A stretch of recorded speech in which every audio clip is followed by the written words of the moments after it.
Hello, hello, hello. Here we are, July newsletter in video form. There's construction nearby me, so there's a jackhammer in the background. A perfect analogy for 2020. So I've got some nice music playing to offset the jackhammer. And I received a really beautiful teaching about exactly this through my Kundalini Yoga teacher training from Matab, one of my teachers. And he talked about synchronizing the outside sound. And I realized in exploring this that when I am someplace, and particularly the more relaxed I am, say I'm meditating or just before I go to bed, or I'm just in a place where I'm connecting to my multidimensional self and soul, if there is a sound that is what I would call antithesis to the state of being that I'm in, it annoys me. I try to block it out, which of course sets up resistance. And Matab talked about synchronizing the sound, meaning allowing it to penetrate and just become part of the wave of the moment. And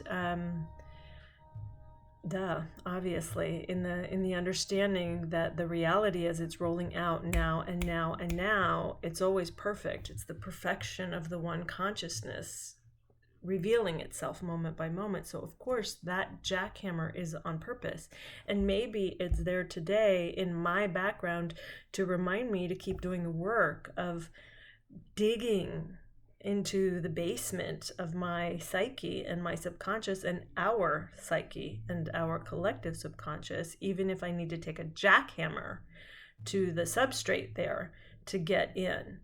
And now that I think about it, that is a perfect analogy, because I feel like I have been trying to use a jackhammer in my conversations with friends and family, and it's coming to me that I can't do that. It's too much energy, it's too painful, it's too hard. So as the reality rolls out in 2020, as we begin to hopefully become more comfortable in the not knowing, because we're in that place even more now than ever. We have no idea what COVID is going to do. We don't have control over how other people are going to be safe or not, if they're going to gather or not, if they're going to mask up, if that's even helpful or not. We don't even know if that's helpful or not. I mean, I can find equally engaging science on both sides of that argument, although I do wear a mask and I am a believer in it, because if it works, why not? We have no idea how it's going to go. We don't know how long this is going to be. We might be in this place for years. We don't even have an inkling of an understanding of what the economy is going to be.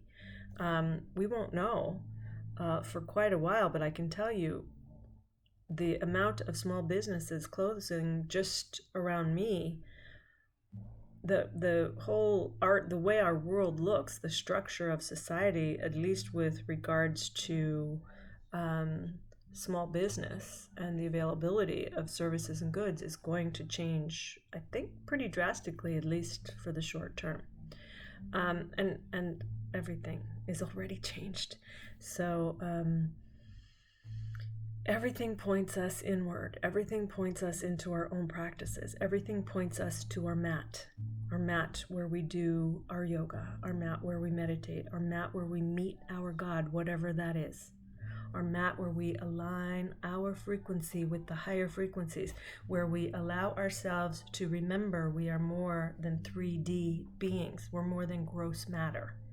We have multi-dimensional awareness and beingness beyond our understanding, infinite awareness and beingness, beyond what the human mind can comprehend.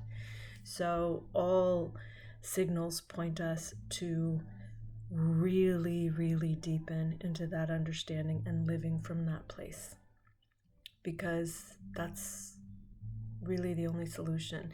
The 3D life, living from the skin out, that's looking pretty horrific right now.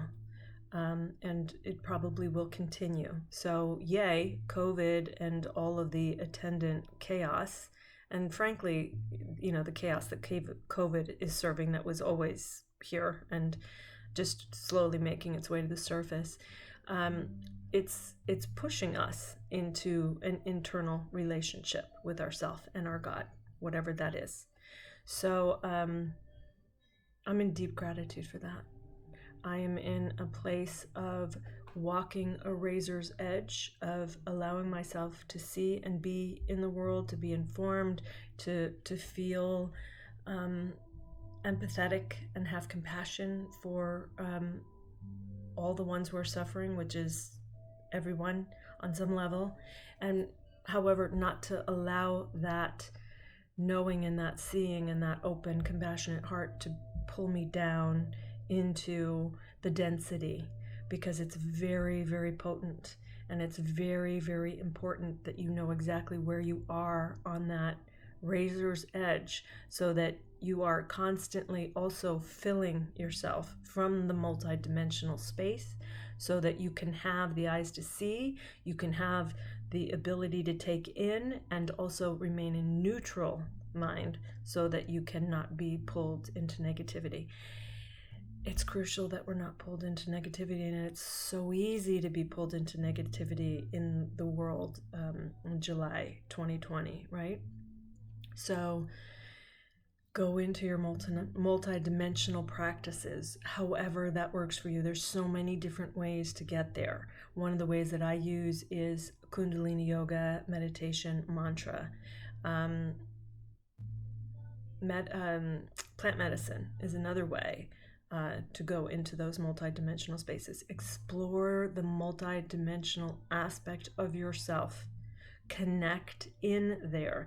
Get so good at that address, that location in you, that you can get there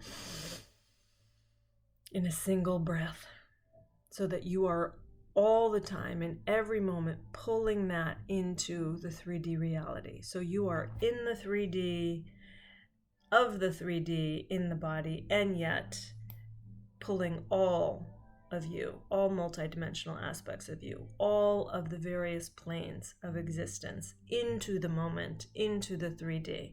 So this is being in your fullness and your wholeness. This is being a vessel that the truth of the one consciousness that moves as love, so that it can express in the world through you.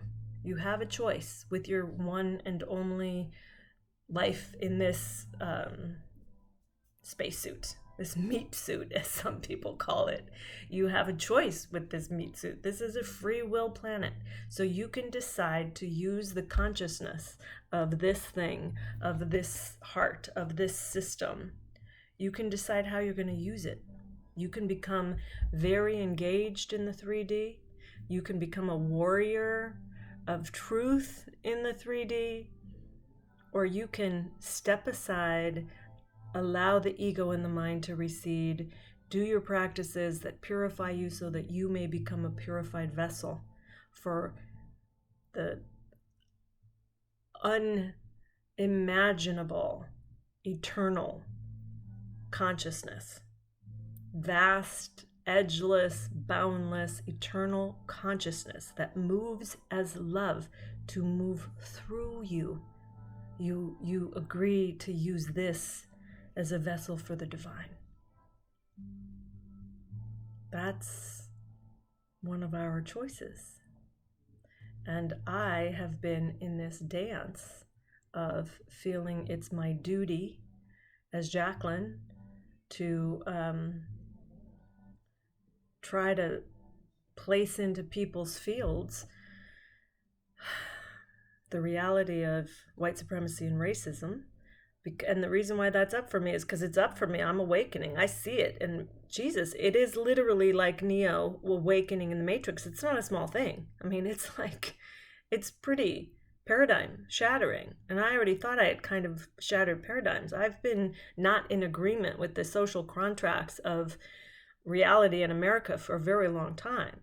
And man, I'm rocked. I'm rocked by what I'm finding in my work around white supremacy and racism. And for a little minute, I got caught up thinking that my job was to bring to others who don't have the willingness to see a seeing.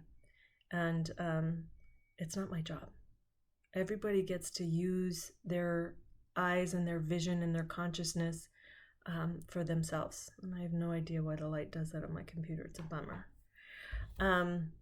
So it isn't my job, and I'm not going to use my energy anymore to engage there.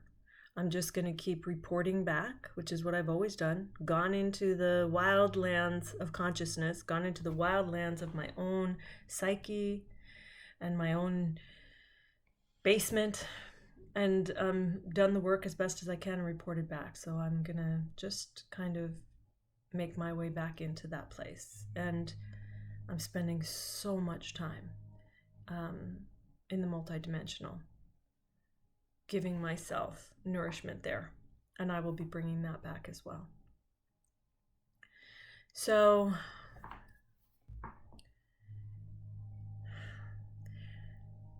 the polarity is, as promised, more intense than ever. It is becoming pretty obvious, the camps, and I see so much divisive language, black and white language. I'm going to move this to try to get that to stop. We'll see. I'm seeing more and more of that language, and there's nothing to be done. It's how it's going. And my urge, I kind of go back and forth between, do I withdraw from the ones who are hell-bent on not seeing, hell-bent on not growing, hell-bent on white knuckle trying to hold the world together the way that it was before, which was an illusion, but it was a safe illusion. So kind of white knuckling, trying to cobble that thing and keep it together. Do I just completely withdraw my attention from them and just be with the like-mindeds who kind of are understanding the destruction and understanding the work and the need for integration and vision and rebuilding from a new place, a different place, a more aligned place, a multidimensional place where the heart is open and love is flowing place. And then don't I just become part of that problem, of that polarity, where I just shut out the ones who are very enamored of the density and who really don't have whatever it is that they need to give up illusion. So this is something I'm working with. I haven't received a clear answer yet, and I'll let you know when that comes through. So we're in Leo season, and Leo is about embodiment. It's about pleasure in the body. It's about owning those light royal places in you and embodying it, literally sharing that with the world, being that in the world. So that feels good. Banging the drum, what I've always said for years, I've been saying, be in your practices. Don't let them go for even a single day. It's too important now. The density is so dense. It's not wise to go for too long without light injection, especially if you're not one who's constantly bringing in light. If you don't have a part of your awareness always focused on light streaming in, then do your practices where you place your attention very specifically and purposefully on that connection, on that light stream. Do that every day. And eventually one day you'll realize one part of your awareness always stays there, which is beautiful. And even in these times, we still have to be in the everyday. We have to build a light. We have to build it in our bodies. We have to shine it forth. So, double down on all of it. Find your safety in here. Find your solid ground in here between you and your God. Find truth here first, always. Listen to what the divine is saying to you. Remember, the divine speaks through everything. It speaks through the music that comes on when you're playing a Pandora station. It speaks through other people around you, some that you know and sometimes strangers. It speaks through animals and plants. It speaks through billboards and radio stations, and it uses everything in the reality to speak to you. So listen. Listen and be obedient to what it's asking of you. And it may mean, and likely will mean, that it's going to lead you into uncomfortable rooms. It's going to lead you into places where you get to say things you would have never said before. And why they need to be said may be beyond your understanding. But if you're listening and you're being obedient, you will be asked now. And it may lead you into tough relations with your loved ones.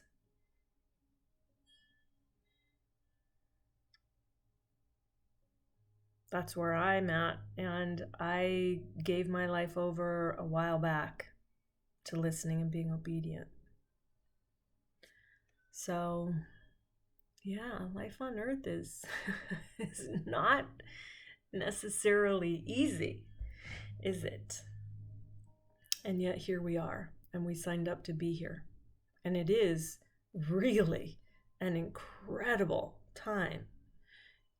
In the work that I'm doing in myself and in the world, I'm different almost every day.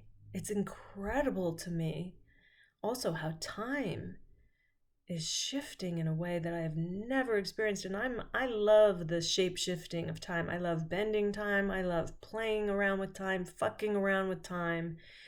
And time is like doing a dance that I have never seen before. There was a magazine on my kitchen counter that was June 2020 Vanity Fair, and it had Janelle Monáe on the cover. And as I was sitting looking at the cover, I thought to myself, this magazine has been here for more than a year. It's been sitting on that counter for more than a year. I read that article a year ago. Why is it still here? Why haven't I given it away, passed it along? And I looked at the edge of the magazine and it said June 2020.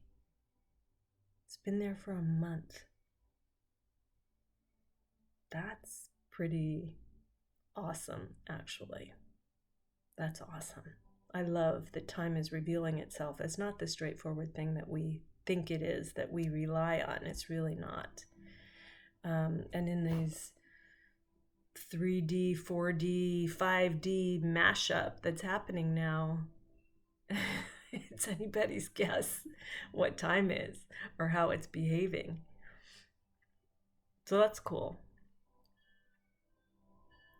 And in my own experience, I don't recognize myself. There are days where I don't have any idea who I am. And yet I know exactly who I am in the inner space. I don't recognize the 3D me. And that's cool. It means it's disintegrating. And I'm hoping that as all those thought forms and all those structures of illusion and control, and this is how it should be, and this is who you need to be in order to be liked and included and whatever, hired, whatever. I'm hoping that this new one that's emerging now is fed only through the internal. It's fed through the divine. And it outpictures as whatever it outpictures as. I'm not attached to it. And that's new. So that's where I'm at. We will meet for our Feminine Energy Circle on Thursday on Zoom. I'll send a link. I love you all. I feel you all. I'm always sending you love and support. And I'm so grateful that we've all agreed to be here during this time, walking this road together, walking this road of revelation. You know, the ancients have promised us this is the beginning of a golden age, and I believe it. That keeps me going. And I intend to serve that with every breath, no matter what it looks like. That's it. I love you. See you next time.